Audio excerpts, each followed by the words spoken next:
Captain Picard on Star Trek, The Next Generation. Let's take a look at him in action. Sandy, clip, please. They're firing energy weapons at us. Phase of action. Bring around at 275, Mark 3. Predict current vector of Borg vessel. Vector? It's gone. And so is the Borg ship. You telling me this is another computer glitch? It is conceivable that he was viewing a synthetically generated image, sir. That our computer was daydreaming? Computer, identify malfunction immediately. On to Bishop 4. Please welcome Patrick Stewart.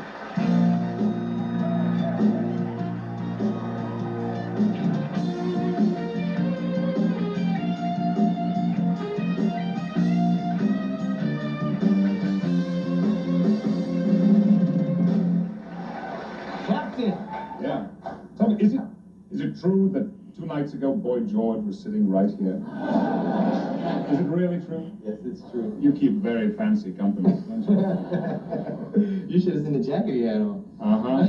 Talking about fancy. I thought I would be modest tonight, and then there was Catherine on earlier. Yeah, she was good. You have a lot of Brits on your show. 3 in as many days? Yeah, and you're actually right, though, because we've had Duran Duran, Are you a kind of closet Anglophile? Is that?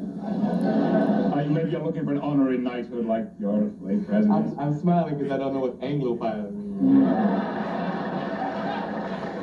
What does that word mean? Someone who aspires to be... No, someone who just adores the British.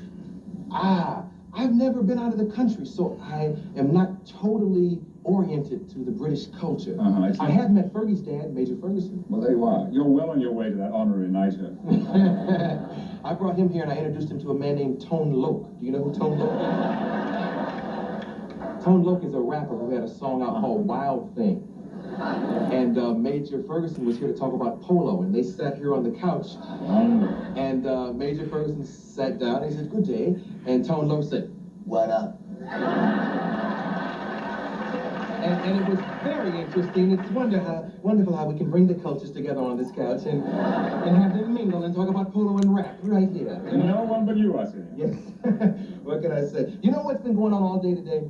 I have director Sandy and AD Sharon, but well, you know, all Arsenio's angels in the booth back there, and they have been talking about how sexy Mr. Stewart is. I can't wait for Mr. Stewart. They love you, man, and they find you a sex symbol. Well, is that a health hazard, do you think, being a sex symbol? It depends on how you handle it. It's a curiosity to find that one's bestowed with this in one's 40s, of course. I think what I could have done with it when I was 19. Yeah. All those wasted years. It's amazing. See, it's interesting how one man can be looked at so drastically different by different people. You mean there are some who don't think I'm a sex symbol? Well, I mean, USA You have Today. their names here? Well, the writer from USA Today, I won't mention his name, because I don't want you to, you know, hurt the man, but he calls you a bald grouch. Yeah. Isn't that weird?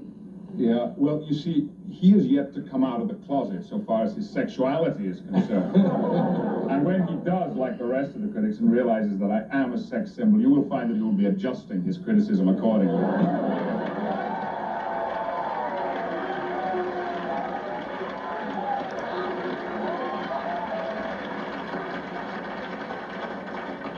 Hey, kids, there's a lesson to be learned here. Intelligence is golden. Go to school and you can break face real hard for the rest of your life. Well, how's the show going?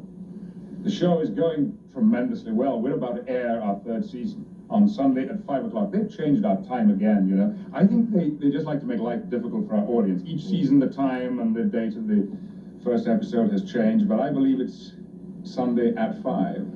And it's been an exciting season. Sometimes that inconsistency can be detrimental. People have a hard time finding you, and that can ruin things for good shows. Consistency in TV, I think, is very significant. It's the familiarity of it. You know that 5 o'clock, 6 o'clock, 8 o'clock, we will be there. Captain Picard will be on your screen, bringing reassurance and confidence and sex appeal. You're a serious actor, a very... you're a respected actor long before the Trekkies knew who you were. How do you maintain serious acting skills when you have to welcome the lizard people on board? Yeah. Well, you know, I have mixed with some very curious people during my life.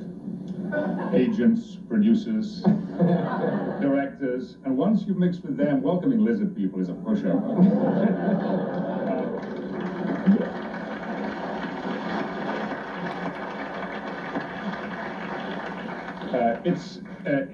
You know, one of the fundamental aspects of the good captain is that everyone is treated equally. We live in an enlightened age in the 24th century.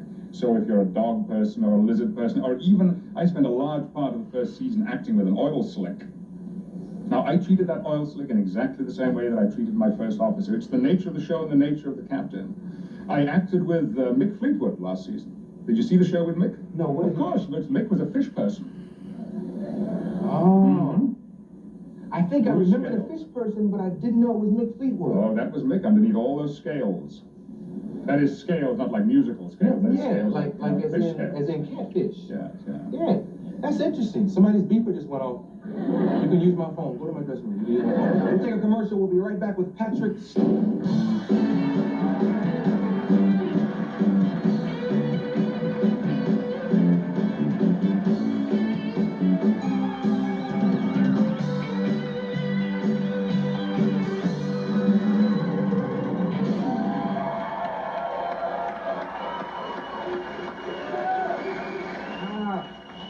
I had another captain on the show, the captain of Silver Screen, Star Trek, William Shatner. And he said, I asked him what he thought of the television show, and he said he'd never seen it. And I do this every night, so you start to learn to be able to read people. The eyes are the windows to the soul. And I'm looking in the man's eyes, and I realized that he was probably saying that because he didn't want to comment. I know he's seen the show. Come on. You would if you were him. Oh, yeah. Well, you know, I'll tell you how I feel about that. I was asked the other day at a convention, at a science fiction convention, if I had seen the latest movie. And I said, well, you know, no, I hadn't really. I didn't have much time really to go to the movies, and I try and pick it up when I can, but I heard that they were doing a great job, and that the future looked bright for them, and that really, given time, that the crew would really begin to do very well. What they lacked were relationships. You know, they lacked relationships and they lacked humor. And once they got those things together, I thought they would have a very, very bright future. Without relationships and humor, you don't really have a movie, do you?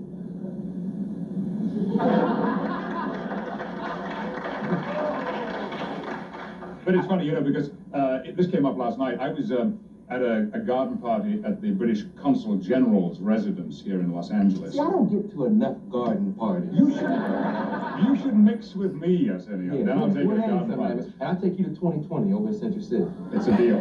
Okay. And halfway through the evening, which was very gracious and very elegant, a woman came over to me and she said, I know you. You're an actor, aren't you? You're on TV. Well, of course, I don't watch TV.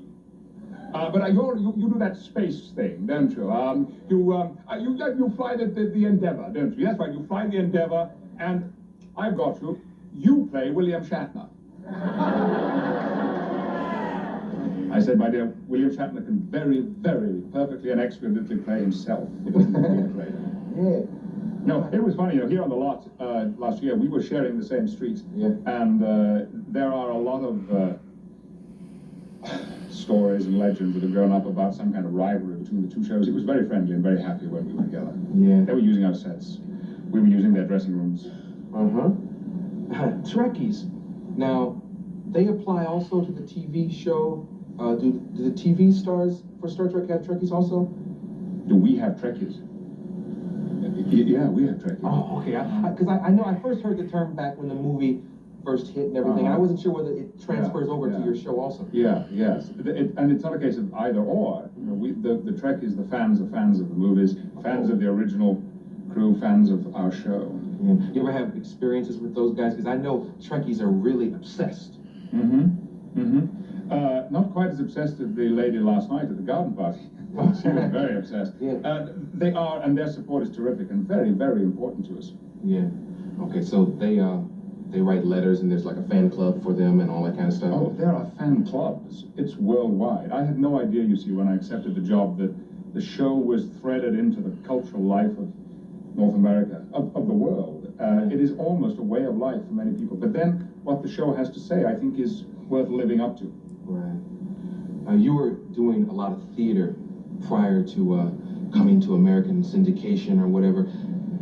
Any experiences in theater you'd like to relay? Because I've never done theater. I bet it's different every night because live audience. One of the charms about being here is that we have a live audience. And I miss that. I miss it acutely. I have withdrawal symptoms doing the show because we work 9 to 10 months and I miss having an audience out there who will give you an immediate response. Except that there are some perils, there's some hazards associated with having a live audience. And not too long ago, I was here in the United States working on the East Coast in a recital program with 3 colleagues. We were doing an evening of Shakespeare and grand prose, and I was to begin this program, and this was the opening night. And I was doing a piece from Richard II, and I began, "For God's sake, let us sit upon the ground and tell sad stories." And in the background, I heard, "Oh, this is curious, something wrong with the lights." I looked around, everything seemed to be in order. I've been betrayed, something. And I looked at my colleagues behind me, everything seemed to be fine. And then I glanced down, and in the front row, in the very center of the front row, there was a woman, and in one hand she had one of those kind of backcombing things, and in the other hand she had a battery-operated hairdryer. And she was doing her hair. I stopped, riveted by this performance, and a woman sitting behind her said, "Oh dear, don't mind her. She does that every first night. Just get on with your lovely speech." Man. Was this in New York? On the East Coast. East Coast. I didn't wish to give any offense to anyone on the East Coast. Wow. Doing Star Trek, what do you, I'm sure it's a lot of fun, what do you hate about it? I would have said until this season, my uniform. It's uncomfortable. It's not anymore because we have redesigned it. In fact, that's one of the things to look forward to this new season. New uniform? Mm-hmm. And what's different about it? They don't hurt anymore. Oh, they were a little tight in... Everywhere. Yeah. And in some places that, might have, despite my emergence as a sex symbol, made life very difficult for me in the future.